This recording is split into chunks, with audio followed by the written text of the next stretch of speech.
விளிம்பு பதிப்பகம் தொடக்க விழாவும், சாப்ஜி கதைகள் நூல் வெளியீட்டு விழாவும் இங்கே சிறப்பாக நடைபெற்றுக் கொண்டிருக்கிறது. அந்த விழாவினை எடுத்து நடத்தி வரும் திருவண்ணாமலை தமிழ் சங்கம், தென்பெண்ணை இலக்கிய சமவெளி ஆகிய அமைப்புகளை சார்ந்த நண்பர்களே, விழா தலைமை நடத்தி கொண்டிருக்கும் அன்பு சகோதரி திருவண்ணாமலை தமிழ் சங்கத்தின் தலைவர் பாவிச்சர் அருள்வேந்தர் அவர்களே, அண்ணன் சின்ராஸ் அவர்களே, அண்ணன் எதிரொலி மணியன் அவர்களே, நண்பர் பவா செல்லதுரை அவர்களே, நண்பர் சிவி கார்த்திகேயன் அவர்களே, மற்றும் இந்த விழாவை மிகச் சிறப்பாக ஒருங்கிணைத்து நடத்தி கொண்டிருக்கும் சாந்தமூர்த்தி, நன்றியுரை வழங்க இருக்கும் பூவரசு, மற்றும் இந்த விழாவை ஒருங்கிணைத்துக் கொண்டிருக்கும் அன்புள்ள சகோதரர்கள் அலி முகமது, சல்மான் போன்ற அனைவருக்கும் என்னுடைய, மற்றும் இந்த ஒரு ஞாயிற்றுக்கிழமை மாலை ஒரு புத்தக வெளியீட்டு விழாவுக்காக இவ்வளவு தொலைவில் வருகை இருக்கும் உங்களுக்கும் என்னுடைய வணக்கத்தையும் அன்பையும் தெரிவித்துக் கொள்கிறேன். முதலில் தாமதமாக வந்ததற்கு என்னுடைய வருத்தத்தையும், விரைவில் வெளியே செல்ல போவதற்கு அனுமதியும் நான் கோரிக்கொள்கிறேன். சென்னையிலிருந்து வந்தேன் இதுக்காக. ஏன்னா அவர் அவரோட முதல் புத்தகம், ஒருத்தர் முதல் புத்தகம் எழுதி அதை வெளியிட போகிறார். அதற்கு நான் வரன்னு ஒத்துக்கிட்டேன். அப்புறம் வர முடியாம எந்த காரணமும் சொல்ல வேண்டாம் என்றதுக்காக சென்னையில் அங்கிருந்து புறப்பட்டு வந்திருக்கேன். உடனடியாக நான் மீண்டும் அங்கே செல்ல வேண்டும். அதனால அதற்கான அனுமதியும் கேட்டுக்கொள்கிறேன். ஒரு சிறுகதை நூல் வெளியீட்டு விழா என்பது இப்பதான் ரொம்ப அபூர்வமா நடக்குது. முதல்ல நிறைய வரும். ஆனா அந்த டிரான்சிஷன் பீரியட் எழுத்து நம்ம பார்க்குற இடம் புத்தகத்தை விட்டுவிட்டு ஒரு சின்ன திரை மாதிரி மொபைல் போனுக்கு நம் மாறிவிட்டோம். எல்லாமே நமக்கு வாழ்க்கையா இப்போ மொபைல் போனுக்கு அந்த ஸ்கிரீன்ல தான் ஒரு 6.1 இன்ச்சஸ் அதுலதான் எல்லாமே போயிட்டு இருக்கு. அதுல இருந்து இப்போது திடீர்னு ஒரு சிறுகதை தொகுப்பு வெளியே வருவது மகிழ்ச்சி அளிக்கிறது.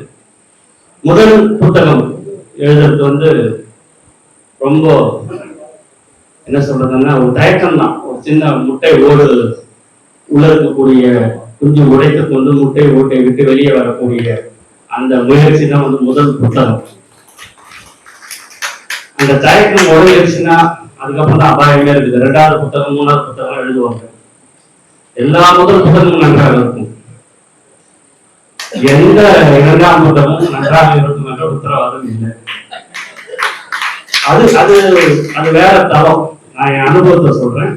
அது வேற தரம். நான் ஒரே புத்தகம் 2ஆம் புத்தகம் பயமா இருக்கு. ஏன்னா அந்த ஒரு புத்தகத்தையே பவா நண்பராக இருப்பதால், அல்லது உண்மையிலே அதுல ஏதோ சுவாரஸ்யமான ஒரு சில விஷயங்களும் இருந்திருப்பதால் தமிழ்நாடு முழுக்க ஒரு ரவுண்ட் அந்த புத்தகம் போய் வந்துருச்சு. ஆனால் 2வது புத்தகம் ரொம்ப தயக்கமும் பதட்டமும் இருக்கிறது. ஏன்னா நமக்கு தான் தெரியும் 2வது புத்தகம் எப்படி வரும்னு. இந்த முதல் புத்தகத்தை பொறுத்த வரைக்கும் நான் பார்த்த அளவில் சிறுகதையாக இருப்பது உண்மையிலேயே மகிழ்ச்சி அளிக்கிறது. 3-4 பக்கத்துக்குள்ள ஒரு கதை முடிஞ்சிருக்கு. ரொம்ப இழுக்காம நான் 3 கதைகளை படிச்சிருக்கேன். ஒரு ஆற்றங்கரை பிறந்து வளர்ந்த ஒருவருக்கு கூடுதல் அனுபவங்கள் இருக்கும் எப்பவுமே. ஏன்னா ரகசியங்களின் இருப்பிடம் ஆற்றங்கரை தான். பல ரகசியங்களை நாம் தெரிந்து கொள்ளக்கூடிய ஒரு இடம் ஆற்றங்கரையாக இருக்கும். ஏன்னா ஒரு பரந்த மணல் பரப்பு இருக்கும். நம்ம தென்பெண்ணையாறு எப்பொழுதுமே மணல் பரப்பாக இருக்கும். அந்த மணல் பரப்பில் விளையாடி கொண்டு அங்கே நண்பர்களாகி அங்கே ஓடி ஆடி விளையாடிய அந்த குழந்தை பருவம் அல்லது இளம் பருவத்தில் பல ரகசியங்களை தெரிந்து கொள்ள அல்லது பங்கெடுத்துக் கொள்ள, ரகசியங்களில் பங்கெடுத்துக் கொள்ள நிறைய வாய்ப்புகள் கிடைக்கும். அப்ப அந்த அனுபவங்கள்லாம் எப்பொழுதுமே சுவாரஸ்யமாக இருக்கக்கூடிய அனுபவங்களாகத்தான் இருக்கும். அதுதான் நான் படித்த 3 கதைகள் சுவாரஸ்யமாக இருந்தது. அதுல முக்கியமான மனோட யோசிச்சு ரொம்ப ரொம்ப எனக்கு, ஏன்னா அது அவருக்கு எனக்கு ஒரு பெரிய பஞ்சாயத்து ஓடிச்சு நடுவில். ஒன்றும் இல்லை, நான் தலையில அடிபட்டு இந்த பைக் வாங்கி போட்டீங்கன்னா தலையில அடிபட்டு உன் பையன் சேர்த்துவான்னு சொல்லிட்டாரு. அதனால எங்க வீட்டுல பைக் வாங்கி தரவே இல்லை. அதனால ஒரு கோவம் இருக்குல்ல, அவர் மேல ஒரு கோவம் இருக்குல்ல, இந்த கோபம் இருந்துகிட்டே தான் இருக்கிறது. அப்படி எத்தனை பேர் பைக் கனவை அவர் போக்கினாலும் உங்களுக்கு தெரியாது. எத்தனை இளைஞர்களின் கனவு. இப்பதான் பைக் ஓட்டுறது ரொம்ப அபாயகரமான ஒரு விஷயம். அப்பெல்லாம் அவ்வளோ ஒரு பெரிய பிரச்சனை கிடையாது. சரி, அதெல்லாம் ரொம்ப சுவாரஸ்யமாக இருந்தது. எல்லாருமே ஒரு முதல் புத்தகத்திற்கான கதைகளும் முதல் புத்தகம் எழுதுவதற்கான கட்டுரைகளும் இருக்கிறது என்று நான் உறுதியாக நம்புகிறேன். எல்லாருமே நம்ம எல்லா வாழ்க்கையிலும் ஒரு அற்புதமான அனுபவங்கள், ஒவ்வொரு வாழ்க்கையும் தனிப்பட்ட யூனிக்னஸ் இருக்கிறது ஒவ்வொருத்தருடைய வாழ்க்கையிலும். அதனால எல்லாருமே புத்தகம் எழுதலாம், எல்லாருமே ஒரு அனுபவங்கள் எழுதலாம். இன்னும் சொல்ல போனா எல்லோரிடமும் ஒரு நல்ல திரைக்கதை இருக்கிறது. அது சுவாரஸ்யமா சொல்ல வேண்டிய ஒரு அந்த மெனக்கடனும் அல்லது ஆர்வம் தான் அதுக்கு தேவை. அப்படி இருக்கும் பொழுது ஒரு முதல் புத்தகம் எழுதிய ஒரு எழுத்தாளரை அல்லது சக முதல் புத்தக எழுத்தாளராக அவரை நான் வருக என்று வரவேற்கிறேன். தொடர்ந்து எழுதுங்க. அது எல்லாரும் எனக்கு சொன்னாங்க, அதெல்லாம் நான் மற்றபடி நம்ம எழுதுனா முதல் புத்தகத்துக்கும் அடுத்ததுக்கும் ஒப்பிடுவாங்கன்ற ஒரு அச்சம் நமக்கு. அப்புறம் பாபா அடிக்கடி எனக்கு ஒரு விஷயத்த சொல்லுவார். ஒரு புத்தகம் எவ்வளவு முக்கியமான விஷயன்றதுக்கு ஒரு உதாரணம் சொல்லுவார். அது எனக்கு ரொம்ப அச்சம் முக்தி. என்னால அடுத்த கட்டத்துக்கு போக முடியாம பண்ணிடுச்சேன். எழுத வச்சது சைலஜா தான் எனக்கு முன்னாடி எழுத வந்தவங்க. அவங்க தான் என் தயக்கத்தெல்லாம் உடைச்சு எழுத வச்சாங்க. பாபா இனிமே எழுதவே போகாதுன்ற ஒரு நிலைமைக்கு போட்டு பாபா.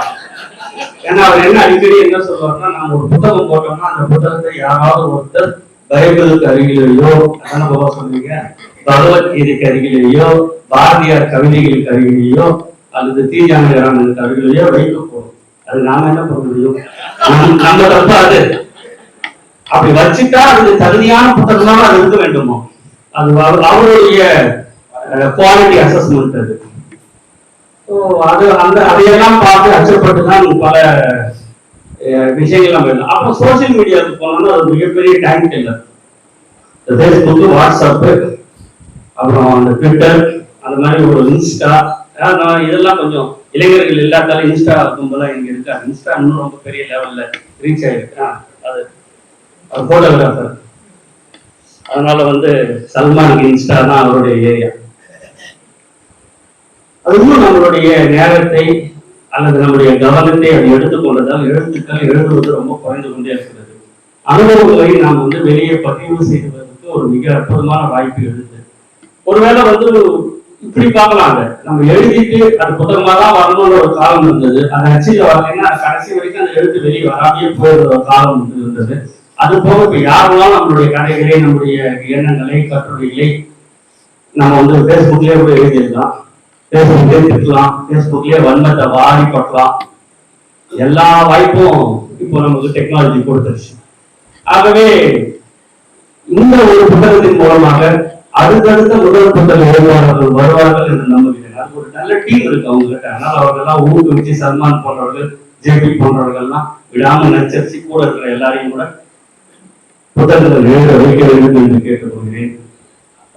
இந்த அளவில் ஒரு சிறிய கதைகள் அல்லது சிறிய கட்டுரைகள் எப்பொழுது கரையாகின்றன, எப்பொழுது ஒரு பொழிவு அங்கே சேர்கிறது, அது எந்த இடத்தில் சேர்கிறது. இப்பெல்லாம் ரொம்ப இயல்பாக சிறுகதை எழுத முடியக்கூடிய அளவுக்கு சுதந்திரம் வந்துச்சு.